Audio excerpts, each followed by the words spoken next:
रीनीट 2026 में जो आपको सेटबैक मिला है, अब उससे रोने से ज्यादा जरूरी है कि अब 2027 का कमबैक प्लान करें। आपको हर एक सवाल का जवाब इस वीडियो में मिल जाएगा कि क्या आपका प्लानर होना चाहिए, कौन से इंपॉर्टेंट टॉपिक्स है, एनसीईआरटी और नोट्स कैसे पढ़नी चाहिए, सिलेबस कंप्लीशन कब तक करना चाहिए, कब तक 11th कंप्लीट करेंगे, कब तक 12th कंप्लीट करेंगे, कौन से महीने में हम क्या करने वाले हैं, एवरी मंथ का आपको रोड मैप, आपको क्या पढ़ना है, कब पढ़ना है, आपका डेली टाइम टेबल क्या होना चाहिए, कौन सी मिस्टेक्स आपको नहीं रिपीट करनी है, मॉक टेस्ट आपको कहां से सही तरीके से देनी है, रिवीजन कब करना है, टॉपर्स का टाइम टेबल कैसे फॉलो करना है, जिन्होंने ये रीनीट 2026 जैसी एग्जाम में 720 में से 715 लेके है, उनके टाइम टेबल का सीक्रेट मैं आपको इस वीडियो में बताने वाला हूं। तो ये वीडियो को एंड तक देखना, बहुत इंपॉर्टेंट होने वाला है। हर एक चीज आपको डिटेल में समझ आएगी और इसके बाद आपको कोई भी स्ट्रैटेजी वीडियो देखने की जरूरत ही नहीं पड़ेगी। Let's get started. आपको नीट 2027 के पहले ये सारी चीजें कंप्लीट करनी है। आपको आज से लेके, आप मान लीजिए कि 2 मई 2027 को आपकी नीट की एग्जाम होने वाली है 2027 में, ठीक है। अब उसके बीच में आपको ऑलमोस्ट 300 दिन मिलने वाले हैं। इस 300 दिन में आपको 2500 से ज्यादा घंटे सेल्फ स्टडी करनी पड़ेगी। 15,000 से 20,000 से ज्यादा सवाल आपको प्रैक्टिस करने पड़ेंगे। 50 से ज्यादा फुल टेस्ट आपको देनी पड़ेगी। कब दोगे, कैसे दोगे, सब बताने वाला हूं। कब क्वेश्चन करोगे, कब ज्यादा करोगे, कब कम करोगे, आप सेल्फ स्टडी के साथ में क्वेश्चन प्रैक्टिस कैसे करोगे, आप कौन से महीने में कितने क्वेश्चन डेली करोगे, हर एक चीज आपको बता दूंगा। 5 कंप्लीट मतलब 5 बार आपको कंप्लीट एनसीईआरटी का रिवीजन करना है। बायोलॉजी का 3 से 4 बार केमिस्ट्री की एनसीईआरटी का रिवीजन करना है। 1 बार फिजिक्स के एनसीईआरटी का पूरा रिवीजन करना है और उसके साथ में एटलीस्ट 25 बार आपने फॉर्मूला शीट को लिख के रिवाइज किया होना चाहिए फिजिक्स की, तब जाके आप रेडी होगे नीट 2027 की एग्जाम के लिए। फिर पेपर चाहे डिफिकल्ट आ जाए, अल्टीमेटली जेईई मेंस के लेवल का आ जाए, आपको फर्क नहीं पड़ेगा, क्योंकि आप ये सारी चीजें करके, तपस्या कर करके आप रेडी हुए हो 2027 के लिए। 2026 में जो आपके साथ हुआ वो अनफेयर था। अगर वापस 27 में पेपर डिफिकल्ट बन गया तो आपको अभी मैं रिस्पॉन्सिबिलिटी ले रहा हूं आपको रेडी करने की, ठीक है। इसीलिए पहली चीज जो अपने दिमाग में डाल देना कि मोटिवेशन से आपका नीट 2027 नहीं निकलेगा। वो आपको अपने आप से इंस्पिरेशन आएगी ना कि यार मैं अगर 400 ला पाया ना 2026 में, तो मैं इस बार कैसे भी करके 650 लेके आऊंगा 2027 में, इसीलिए मैं ड्रॉप ले रहा हूं। अगर आपको आपके ड्रॉप लेने का पर्पस पता है, अगर आपको डॉक्टर बनना ही है किसी भी हालत में, that you want to be the best doctor in the world, तो आपके लिए मोटिवेशन काम नहीं करेगा। इसीलिए आपने किसी दिन 15 घंटे पढ़ाई कर लिया, आज मोटिवेटेड हो तो कर लिया, लेकिन फिर 1 हफ्ते तक आपने बुक खोली नहीं, ये नहीं चलता है। ये बच्चे डॉक्टर नहीं बनते। डॉक्टर के अंदर मेहनत करने का जुनून होता है, ठीक है, वो कंसिस्टेंसी से बनता है। तो आप अगर रोज जितने भी घंटे मैं आपको बता रहा हूं उतने घंटे पढ़ोगे तो आपका काम होगा। और अगर आप एम्स में जाना चाहते हो, 720 में से 700 के ऊपर लाना चाह रहे हो, तो फिर आप ये भी मत सोचना कि हम ना आज 3 घंटा पढ़ेंगे, धीरे धीरे 3 को 4 घंटा कर देंगे, 4 को 5। ये आपके पास समय ही नहीं है। आपको अगर मैं 15 घंटे का रूटीन बता लूं ना, तो उस 15 घंटे में कभी सेल्फ स्टडी टाइम ज्यादा होगा, कभी रिवीजन टाइम कम होगा, कभी हमारा मॉक टेस्ट का टाइम ज्यादा होगा। तो हमें बस वो 15 घंटे को कैसे हमें शफल करना है, यही एक फ्लेक्सिबिलिटी मिलेगी। अलग अलग महीने में मैं आपको पूरा मंथ वाइज अभी बताऊंगा कौन से महीने में सेल्फ स्टडी का टाइम ज्यादा होगा, कौन से महीने में आपका रिवीजन का टाइम ज्यादा होगा, कौन से महीने में क्वेश्चन प्रैक्टिस का टाइम ज्यादा होगा, सब कुछ ध्यान से देखना। अगर आप अगस्त और सितंबर में देखोगे तो आपको कंप्लीट 11th सिलेबस कर देना है। मतलब 11th का सिलेबस आपका कंप्लीट होना चाहिए अगस्त और सितंबर में किसी भी हालत में, ठीक है। अक्टूबर और नवंबर तक में, मतलब ये 2 महीने में आपको 12th का सिलेबस कंप्लीट करना है। कोई भी सिचुएशन हो, आपका सिलेबस 1 दिसंबर के पहले कंप्लीट होना चाहिए ही चाहिए। समझ में आ गया? ये 2 महीने आपको सिलेबस कंप्लीशन के लिए मिलेंगे। मोस्ट ऑफ द बैचेस जहां पे अगर आप सही जगह पे पढ़ रहे हो ना, तो आपको नवंबर से दिसंबर के बीच में कहीं ना कहीं सिलेबस का मेजॉरिटी 90% का सिलेबस आपको यहीं पे करा चुके होंगे, ठीक है। फिर हम यहां पे आगे बढ़ते हैं। दिसंबर और जनवरी ये 2 वो महीने हैं जहां पे आपका प्रैक्टिस प्लस रिवीजन चलेगा। पूरा प्रैक्टिस और रिवीजन यहां पे चलेगा। फरवरी मार्च में आपका अगेन यहां पे ज्यादा से ज्यादा आपको एनसीईआरटी पे फोकस करना पड़ेगा, प्रैक्टिस प्लस एनसीईआरटी, ठीक है। और अप्रैल इज कंप्लीटली मॉक्स, तो मैं एक्चुअली में सिर्फ मॉक नहीं बोलता उसको, मैं बोलता हूं प्रैक्टिस थ्रू मॉक्स। मतलब आप यहां पे कोई चीज सीख नहीं पाओगे, लेकिन आप रोज मॉक एग्जाम के थ्रू प्रैक्टिस करोगे। मैं बताता हूं कैसे करना है, ध्यान से सुनना। बहुत डिटेल में प्लान है हर महीने का, इसके अलावा भी बहुत सारी चीजें मैं आपको बताने वाला हूं। आपका टाइम टेबल क्या होना चाहिए, कब आपका सिलेबस, ये सब कुछ, कितना आपको क्या करना है, सब कुछ। लेकिन उसके पहले हम समझ लेते हैं। अगस्त सितंबर में आपको 11th का सिलेबस और 12th का सिलेबस कंप्लीट करना है बाय दिसंबर। और ये दो वो महीने हैं, ये 4 महीने का जो गैप है, इसमें आपको डेली 90 क्वेश्चंस करने हैं। मैं सब्जेक्ट वाइज नहीं बोल रहा हूं, 90 क्वेश्चंस पर डे आपके होने ही चाहिए प्रैक्टिस।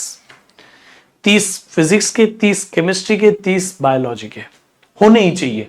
नहीं हो रहे तो कोई मतलब नहीं है वो पढ़ाई का। सेल्फ स्टडी बोलो या फिर आप कोचिंग बोलो, कोई मतलब नहीं अगर आप 90 क्वेश्चन रोज के प्रैक्टिस नहीं कर पा रहे हो, ठीक है। ये 4 महीने तक आप सिलेबस कंप्लीशन पे फोकस कर रहे हो ना, इसीलिए नंबर ऑफ क्वेश्चन प्रैक्टिस कम रखा है। फिर जैसे ही आप बोलोगे सर इधर और इधर तो ऑलमोस्ट सेम ही काम कर रहे हैं, रिवीजन भी तो एनसीईआरटी से कर रहे हैं, लेकिन इन दोनों में एक बहुत मेजर डिफरेंस है। आप दिसंबर और जनवरी, ये वो 2 ऐसे महीने हैं जहां पे आप 180 क्वेश्चंस पर डे करने वाले हैं, ठीक है। रोज एक पेपर जितने क्वेश्चंस करने वाले हैं। अब ये 180 क्वेश्चंस और ये 90 क्वेश्चंस कितना ड्यूरेशन लोगे? पहले आपको कोशिश यहां पे, क्योंकि अभी आप नए नए हो, आप सीख भी रहे हो, इतनी स्पीड नहीं होगी। 90 क्वेश्चंस आपके एटलीस्ट 2 घंटे में होने चाहिए, ठीक है। ज्यादा ही समय दे रहा हूं आपको, क्योंकि आपको 1 मिनट पर क्वेश्चन की स्पीड पे पहुंचना है। और वो पहले आप डे 1 से नहीं पहुंच पाओगे, पहले ये हमें अचीव करना है कि 2 घंटे में हमारा 90 क्वेश्चन हो जाए, ज्यादा से ज्यादा 2.5 आवर्स मैक्सिमम। बट ये जितना आप कम कर पाओगे ना, उतना आप बेनिफिट में रहोगे। फिर जब आप 180 क्वेश्चंस पर डे कर रहे हो तो आपको मैक्सिमम 4 आवर्स मिलेंगे ये 180 क्वेश्चंस करने के लिए। और यहां पे 1 फरवरी और मार्च वो महीना है जहां पे आप 360 क्वेश्चंस पर डे करने वाले हो। और 360 क्वेश्चंस में आप ऑब्वियसली फिजिक्स, केमिस्ट्री, बायो को इक्वली डिवाइड कर दोगे, लेकिन आपको ये कैसे भी करके 6 आवर्स में प्रैक्टिस करने ही है इतने क्वेश्चन। 360 क्वेश्चंस पर डे, मतलब रोज के 2 पेपर आपको यहां तक सॉल्व करने की आदत हो गई। कब कितनी टेस्ट देनी है वो भी आपको बताऊंगा, लेकिन पहले इसको सॉल्व करते हैं। अप्रैल में आपको एक मॉक टेस्ट देनी है, मॉक टेस्ट के बाद उसको एनालाइज करना है, और उस एनालिसिस में जो मिस्टेक्स, जो रिवीजन पॉइंटर लगे, उसको रिवाइज करना है। फिर अगले दिन वापस मॉक टेस्ट देनी है, फिर वापस यही फ्लो आपको कंटिन्यू करना है। एक पूरा महीना डेली मॉक टेस्ट है ये, ठीक है। आप यहां पे आ जाइए। अगस्त से नवंबर, ऐसा नहीं कि आप सिर्फ क्वेश्चन प्रैक्टिस कर रहे हो, सीख भी लिया तो टेस्ट नहीं दोगे। बिना टेस्ट के कोई भी एग्जाम आप नहीं निकाल पाओगे। और जब तक आप टेस्ट से भागोगे ना, अपनी रियलिटी से भाग रहे हो, भले आपके मार्क्स खराब आए, एक भी टेस्ट छोड़ना मत। हर टेस्ट इंपॉर्टेंट है, भले वो स्टार्टिंग के पहले चैप्टर की हो, यूनिट डायमेंशन की भी। प्रिपेयर नहीं कर पाए किसी दिन, फिर भी जाओ, टेस्ट दो, रियलिटी पता करो। आपको यहां पे ये 4 महीने बाई वीकली टेस्ट देनी है। हम भी उसी हिसाब से लेते हैं हमारे बच्चों की। मैं आपको बताऊंगा, ये सब आपको एक ही जगह पे मिल जाएगा ना, तो लाइफ आपकी बदल जाएगी। और हम आपके लिए लेके भी आए, लेकिन आप ये समझ लो पहले कि अगर आप कोई कारणवश नहीं ज्वाइन कर रहे हो हमें, तो आपको ये फॉलो करना है। इससे बेस्ट आपको कोई स्ट्रैटेजी नहीं बताएगा, पूरे यूट्यूब पे चेक कर लेना। बाई वीकली आपको एक मॉक टेस्ट देनी है जो 360 क्वेश्चंस की हो, भले वो फिजिक्स के 2 चैप्टर मिलके हो, भले वो फिजिक्स, केमिस्ट्री, बायो के कुछ चैप्टर्स मिला के हो, कुछ भी हो, बट बाई वीकली एक टेस्ट। दिसंबर से जनवरी, और यहां पे दिसंबर से जनवरी वीकली एक टेस्ट, ठीक है। फिर फरवरी और मार्च में वीकली 2 टेस्ट, और अप्रैल में डेली एक टेस्ट। अब आप समझ गए मैंने क्यों ऐसे स्लॉट्स में डिवाइड किया। ये फेज 1, 2, 3, 4, 5 फेजेस है, 5 फेजेस है और हमारा नीट कैसे क्रैक नहीं होता हम देखते हैं। हर फेज में मैंने आपके लिए गोल क्या है आपका, कितने क्वेश्चन करने हैं, कितना समय लेना है, कितनी टेस्ट देनी है, सब बता दिया। इसके हिसाब से ही आपको कुछ महीने ऐसे होंगे जहां पे सेल्फ स्टडी का टाइम ज्यादा होगा, प्रैक्टिस का कम है और टेस्ट का बहुत कम है। कुछ टाइम ऐसा होगा जहां पे सेल्फ स्टडी का टाइम कम हो गया, रिवीजन ज्यादा है, प्रैक्टिस ज्यादा है और टेस्ट ज्यादा है। कुछ टाइम ऐसा हो गया सिर्फ टेस्ट टेस्ट टेस्ट टेस्ट है, रिवीजन भी आपका थोड़ा बहुत है लेकिन बाकी आपका ना प्रैक्टिस अलग से नहीं है कुछ।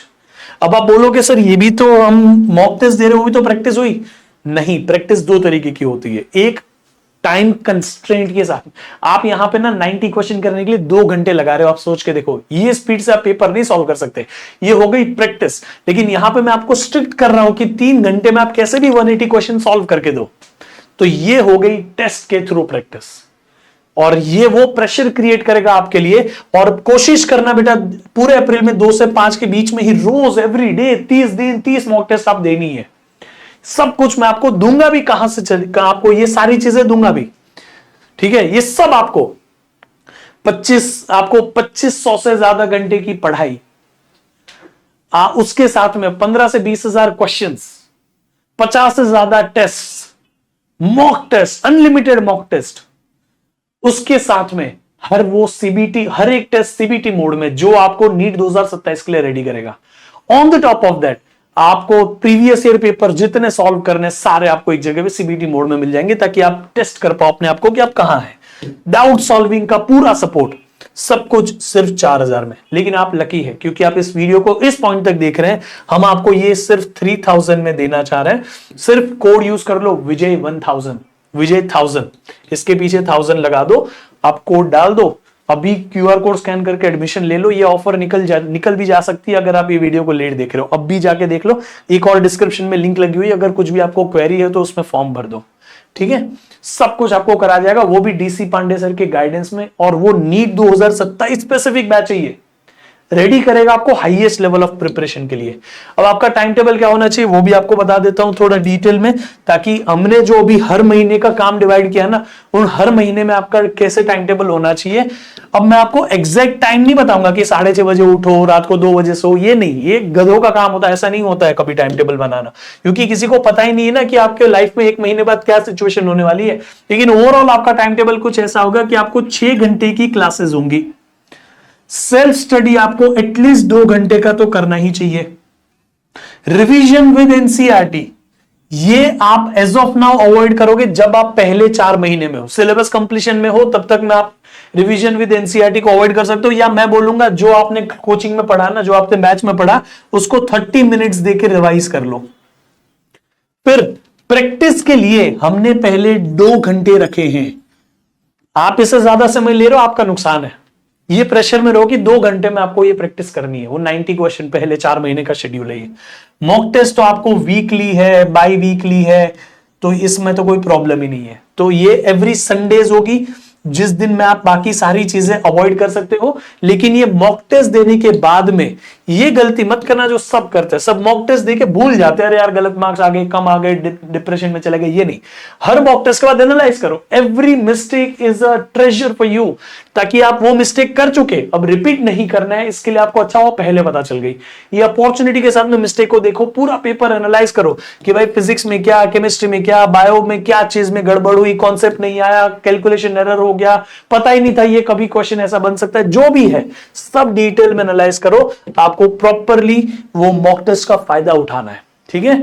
आप इस तरीके से पढ़ाई करिए। अब जब आपके धीरे धीरे 4-5 महीने बाद बैच के टाइमिंग कम हो जाएंगे, उसमें से थोड़ा टाइम आप सेल्फ स्टडी में ज्यादा कर दोगे, फिर धीरे धीरे आपका सेल्फ स्टडी भी हो गया, रिवीजन पे फोकस है। यहां से 30 मिनट से लेके इसको कर दो 2 घंटे का रिवीजन, और आपकी प्रैक्टिस जो है वो 2 घंटे से लेके बढ़ा दो। आपकी पहले मैंने बोला है पहले 4 महीने में सिर्फ 2 घंटे की प्रैक्टिस आपको चाहिए। उसके बाद का जो आपको 1-2 महीने का गैप है, उस 2 महीने में आपको चाहिए 3 घंटे की, और उसके बाद में आपको 4 घंटे की प्रैक्टिस चाहिए। और उसके बाद में आपको 6 घंटे की प्रैक्टिस चाहिए। तो अलग अलग टाइम पे अलग अलग अमाउंट ऑफ प्रैक्टिस आपको लगेगी। तो पहले 4 महीने में 2-2 घंटे की, उसके बाद के 2 महीने में 4 घंटे की, उसके बाद के 2 महीने में 6 घंटे की। समझ में आ गया? इस तरीके से आपका पूरा टाइम टेबल आपको डिजाइन करना है। हर रोज रात को सोने से पहले कल का सोच लो, कल मेरा ये टाइम पे कोचिंग है तो मैं इस टाइम पे सेल्फ स्टडी कर देता हूं, इस टाइम पे रिवीजन कर लूंगा, इस टाइम पे मैं प्रैक्टिस कर लूंगा, इस टाइम पे मॉक दे दूंगा। ये इस तरीके से रोज डिसाइड करना पड़ता है, क्योंकि आप अगर डिसाइड कर लिए कि चलो अब पूरा एकदम रोबोट के जैसे यही करना है, ये आप फॉलो भी नहीं कर पाओगे। 2 दिन करोगे, फिर वो 2 दिन का फॉलो नहीं हो पाएगा, आप उल्टा गिल्ट में बैठोगे। तो अपने आप को वो सारे इमोशनल ट्रैप में मत फंसाओ, ठीक है। सिलेबस कंप्लीशन फोकस करो by the November and. NCERT reading parallelly थोड़ी बहुत करते रहो, लेकिन जब आप रिवीजन कर रहे हो दिसंबर, जनवरी, फरवरी में, तब तक में पूरा एनसीईआरटी अच्छे से रिवाइज करके रखना है। क्वेश्चन प्रैक्टिस मैंने आपको बता दिया, 15,000 से 20,000 सवाल आपको कैसे भी करने हैं। और आपको मैंने जो रूट बताया आपको कि कैसे पहले आपको रोज 90 क्वेश्चन पहले 4 महीने करने हैं, फिर 180 क्वेश्चंस, फिर 360 क्वेश्चंस, उससे आपका ये काम हो जाएगा। कोई आपको ऐसा नहीं एक साथ 15,000, वो डरना नहीं है, हमें बराबर से पाथ अपनाना है, रिवीजन पे फोकस करना है, सीबीटी मोड में ही सारी मॉक टेस्ट देनी है। और क्योंकि आप रिवीजन में नोट्स और एनसीईआरटी हाइलाइट्स का अच्छे से यूज कर पाओगे, इसीलिए उनको रेडी रखना रिवीजन का आपके महीने आए तब तक में, याद रहेगा। बाकी आपको ये सारी चीजें जो है वो नहीं करनी है। डेली न्यू टाइम टेबल नहीं बनाना है, ठीक है। कल से अब मैं ऐसा पढ़ूंगा क्योंकि मेरा इतने दिन का बैकलॉग है, ऐसे नहीं होता है। सब पीडीएफ जमा करना बंद कर दो, कुछ काम नहीं आएगा। जब जब जरूरत पड़ेगी मैं आपको देते रहूंगा, फॉलो करते रहना। मल्टीपल टीचर्स को फॉलो करना सेम सब्जेक्ट के लिए, हर टीचर आपको ईमानदार से कोई कुछ करा नहीं पाएगा, ठीक है। इसीलिए प्लीज जो टीचर आपको बेस्ट लगता है उनको फॉलो करो उस सब्जेक्ट में, बाकी सब छोड़ दो। मैं आपको बोलूंगा कि एक स्ट्रक्चर्ड लर्निंग में जाओ। यूट्यूब के ऊपर डिपेंड रहोगे, सिर्फ खुद लाग लेके आओगे। अभी मेरे आ रहे 350, तो मैं कैसे भी करके 650 लेके आऊंगा। सेल्फ स्टडी खुद इतना मोटिवेटेड हो, इससे नहीं होता है। स्ट्रक्चर्ड पढ़ाई चाहिए होती है, सारे रिसोर्सेज चाहिए होता है। हाथ पैर काट के आपको बोल दो कि जा सीबीटी में टेस्ट देगा, कैसे नहीं कर पाओगे ना, ऐसा नहीं होता है।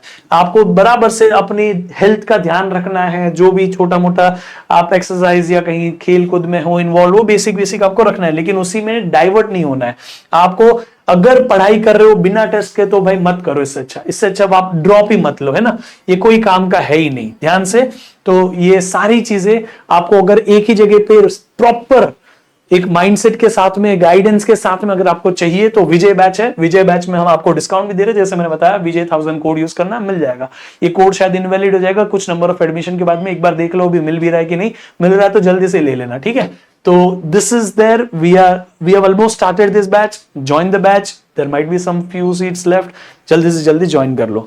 और एक चीज ध्यान में से सुनना बेटा, जो मैं आखिरी बात बताने वाला हूं वो है क्वालिफाइंग मार्क्स और कट ऑफ। ये दोनों में अंतर है। क्वालिफाइंग मार्क्स 20 लाख बच्चों ने एग्जाम दिया, उसमें से 11.2 लाख समथिंग बच्चे एलिजिबल हो गए, लेकिन इसका कोई वैल्यू ही नहीं है। एलिजिबल होने से क्या फर्क पड़ता है? एडमिशन नहीं मिलता। आप अगर एम्स ऋषिकेश जाना चाहते थे, वहां अगर 650 मार्क्स पे इस बार कट ऑफ है, 650 पे कट ऑफ है वहां पे, ठीक है। तो एम्स ऋषिकेश आपका ड्रीम कॉलेज, वहां पे आपको कट ऑफ मिल गया 650 का, और आपको लग रहा है कि अभी सिर्फ आप 350 लाए हो। तो ये 350 से 650 की जर्नी आपको करनी है, ये आपको क्लियर होना चाहिए। इससे कुछ फर्क नहीं पड़ता, हर साल कट ऑफ चेंज होंगे, हर साल क्वालिफाइंग मार्क्स चेंज होंगे, लेकिन आप कैसे भी करके अपनी ड्रीम कॉलेज के कट ऑफ पे पहुंचो। समझ में आ गया? इसीलिए आज ही बैठ के सबसे पहले अपने रीनीट 2026 के पेपर को एनालाइज करो। क्या गलतियां करी आपने, क्या चीजें आपको नहीं आई, 2-3 दिन बैठो उसके ऊपर।